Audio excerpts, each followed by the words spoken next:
Ako po ay nakakasigurado na dumating na sa ating pagkakataon na tayo ay dasal ng dasal, pero ang pakiramdam natin hindi tayo dinidinig ng Panginoon. Dasal tayo ng dasal na sana makapasa sa exam, pero bagsak pa rin. Dasal tayo ng dasal para tayo gumaling sa ating karamdaman, pero hanggang ngayon may sakit pa rin tayo. May mga pagkakataon na tayo'y nagdadamdam sa Panginoon. May mga pagkakataon na sinasabi natin, unfair naman si Lord. At yung iba dinidinig ang panalangin, ang aking panalangin ay hindi dinidinig.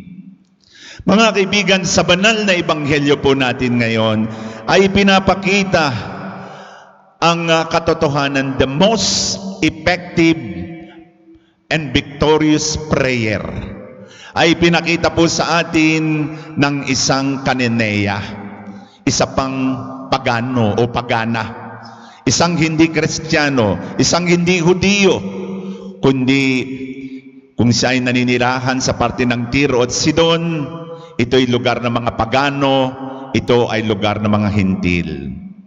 Siguro po ay nakakita na po kayo ng taong napakakulit. Siguro yung katabi mo makulit, o ikaw mismo makulit. At minsan nakakaasar, nakakaimbierna yung mga taong makukulit.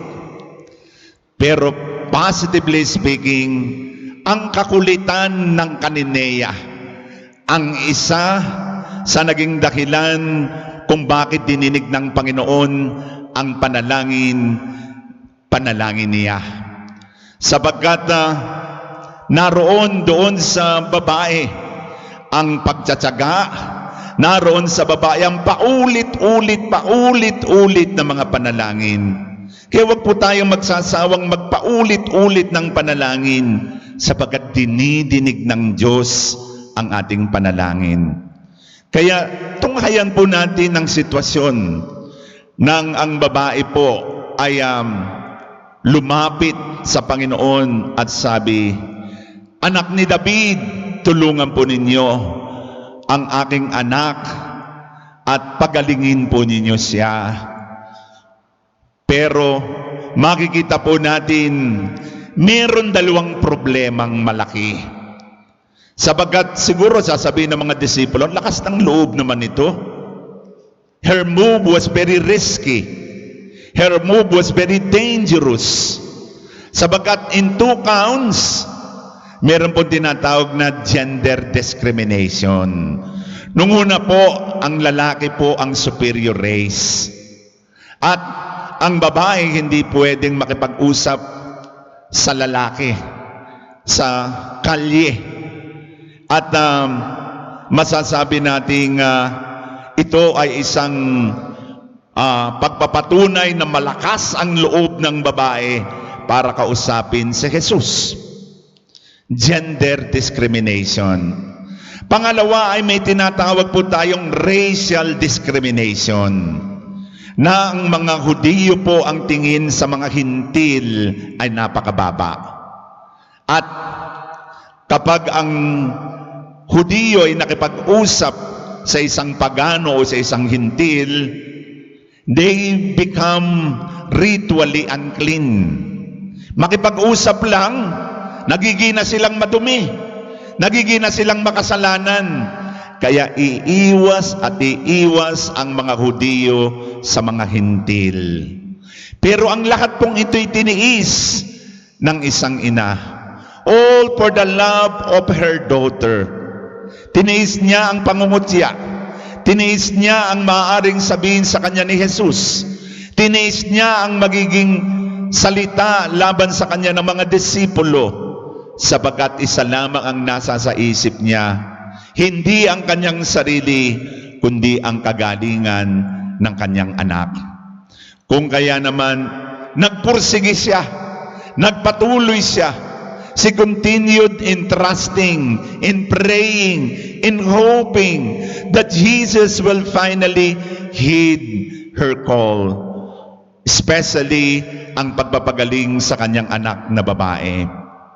Mga kaibigan, ang reaksyon ng mga disipulo ay, Panginoon, sige na, pakinggan na po ninyo siya. Nakakadisturbo na po. Masyado nang nag-iingay dito para makaalis na ang kulit-kulit. Pero 3 beses dinedma ng Panginoon ang babae. Una, his cold treatment. Hindi niya pinapansin. At pangalawa, nang sinabihan siya ng mga disipulong, pagalingin na nga po ninyo. Ang misyon ko lamang ay sa bayang Israel. 3 beses na dinedma, ay lumuhod na yung babae. Lumuhod na at nagmakaawa at sabi niya, Panginoon, tulungan mo kami. Iligtas mo ang aking anak. At tingnan po natin mula sa Son of David, ang address na niya ay, Panginoon, iligtas mo kami. This is our prayer. During this pandemic, ito po ang aking laging pinapanalangin sa Diyos, na Lord, iligtas mo na po ang bayang Pilipinas. Lord, iligtas mo na po ang buong mundo. Iligtas na po niyo kami sa COVID-19. This is our cry. This is our hope. This is our prayer to the Lord, na iligtas tayo niya mula sa COVID-19. Mga kaibigan, bakit po kaya sa palagay niyo hindi tayo dinidinig ng Diyos? Bakit po kaya sa palagay ninyo ay walang ginagawa ang Diyos? Mga kaibigan, minsan po'y idinidelay ng Diyos ang pagtugon sa ating panalangin. Bakit po? Para tumibay ang ating pananampalataya, para lumalim ang ating kaugnayan sa Kanya. Perhaps what we need is not just healing, but the change of heart, a change of life. Maaring hinihingi ng Panginoon ay tumibay ang ating pagtsatsaga. Sapagat ang panalangin ay, sabi nga, ay hindi lamang para hilingin sa Diyos ang ating mga biyaya. Panalangin po ay dapat nagpapabago sa buhay natin. Panalangin po ay may epekto sa taong humihingi nito. Tumitindi ang pananampalataya, lumalalim ang kaugnayan sa Diyos. God's delay is never a denial. It is a delay so that we can strengthen our faith, our relationship with Him. Kaya naman po, nang sinabi niya, Panginoon, iligtas mo kami, inisnab na naman ang Panginoon at nakarinig na naman siya ng masakit na salita. Hindi marapat na ibigay sa mga tuta ang pagkain sa hapag ng Panginoon. At parang jokingly aside ay parang sinabi niya, ayun pong mga bata pag kayo hindi nakatingin, silang nagbibigay sa mga tuta at nag-aabang ng bahog na sila'y mabahugan ng mga mumong nalalaglag. At kahit po ang mga tutang ito, sige po, tuta na kami, aso na kami. Napakaaba ng aso during the time of the Lord. Kung ang tawag natin askal, asong kalye, they are carriers of germs, lalo tigit ng leprosy. Kaya nga pag sinabi kang dog, scavenger on the street, you are carriers of virus. At ikay napakababa ang tingin. Sinabi na ng Panginoon, you are dog.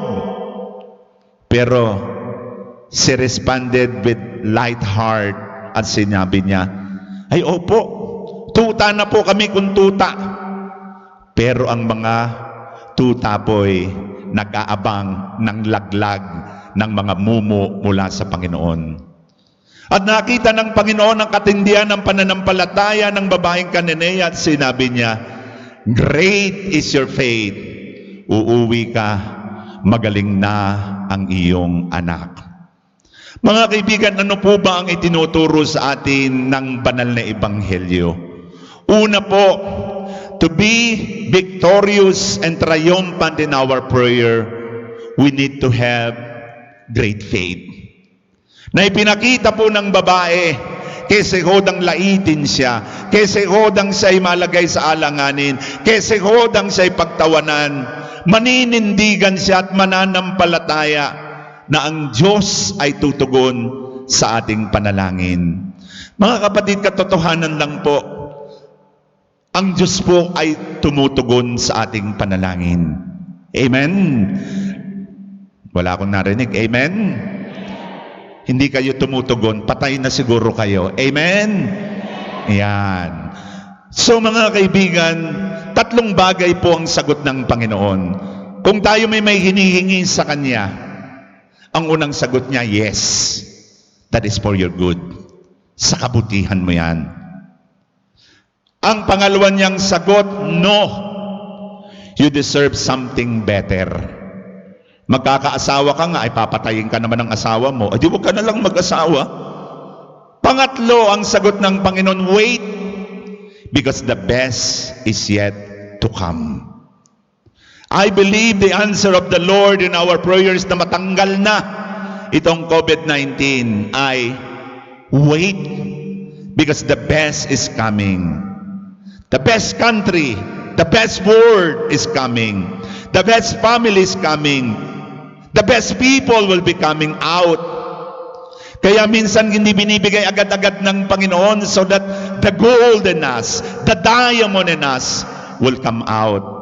At maging tayong mas mabuting tao, mas mabuting Kristiyano, mas mabuting pare, mas mabuting magulang, mas mabuting mga Katoliko, mas mabuting anak ng Diyos. Pangalawa na itinuturo po sa atin ng banal na ebanghelyo ay para po doon sa babae. Jesus is not just a Savior. Jesus is not just a healer. Jesus is her only hope. Jesus is her life. Jesus is her all. Sabagat nasa kay Jesus ang kagalingan ng kanyang anak. Mga kaibigan, sino nga ba si Jesus sa buhay natin? Siya ba'y Panginoon o dekorasyon lang sa buhay natin? Para po sa Kananea na isang pagano, isang hintil, isang hindi sumasampalataya sa Diyos, si Jesus ang kanyang pag-asa at ang kanyang buhay. Sino nga ba si Jesus sa buhay natin? Kaya napakahalaga po na tayo'y magtiyaga sa ating pananalangin. Pangatlong mensahe, magtiyaga po tayo. Sapagkat kapag may tiyaga, may bulalo. Ayan. Kapag may tiyaga, may bulalo o may nilaga. Sa pagtsatsaga po natin, sabi ng banal na ebanghelyo, ay makakamtan natin ang buhay na walang hanggan. Nais ko pong tapusin ang aking sermon sa isang istorya ng tatlong palaka. Narinig na ba ninyo ang istorya ng tatlong palaka? Hindi pa, ano po? Ang tatlong palaka ay nahulog sa malaking kawa ng gatas. Kinakailangan nilang bagtasin ang malaking kawang ito para makaligtas. Ang una pong palakay, lumangoy ng lumangoy. Pero dahil sa layo ng kanyang nilangoyan, napagod po siya, inatake sa puso, patay. Yung ikalawang palaka ay nerbyoso. Langoy, pagkatapos, mamaya ay natatakot siya. At dahil sa kanyang takot, hindi siya nakarating at siya ay na-cramps, patay. At paano naman yung pangatlong palaka? Abangan sa susunod na linggo ang aking pagsasadula ng ikatlong palaka. Ay, ayaw ni tatay. Ngayon na po, ano ang nangyari doon sa pangatlong palaka? Lumangoy, nagdasal. Lumangoy, nagpahinga. Lumangoy, at nagpahinga. Lumangoy, nagdasal, lumangoy, nagtiyaga, at maya-maya po sa kakakawag niya, yung kanyang nilalanguyan na gatas, naginang keso. Keso na po sa kanyang pagtsatsaga. Mga kaibigan, yan din po sa ating buhay. Maaaring tayo po ay maraming mga pinagdaraanan sa buhay, pero yung mga problema natin magiging biyaya. Our tears can become the pearl. Ang luha po natin ang magiging perlas ng ating buhay. Kaya napakahalaga po, pananampalataya, pagmamakaawa, pagtitiwala, pagtsatsaga, at ikalima, ang pagbabago ng buhay. The greatest prayer is the prayer of a persistent woman, prayer of a loving, sacrificing woman for the love of her children. Kung tayo nakakandang magsakripisyo at maghintay, ang mga biyaya po ipagkakaloob sa atin sa kanyang oras, sa kanyang kapamamaraan. Kaya huwag po tayo magtampo kay Lord, sabagat dinidinig naman niya ang ating mga panalangin sa paraang makabubuti sa ating lahat. Amen.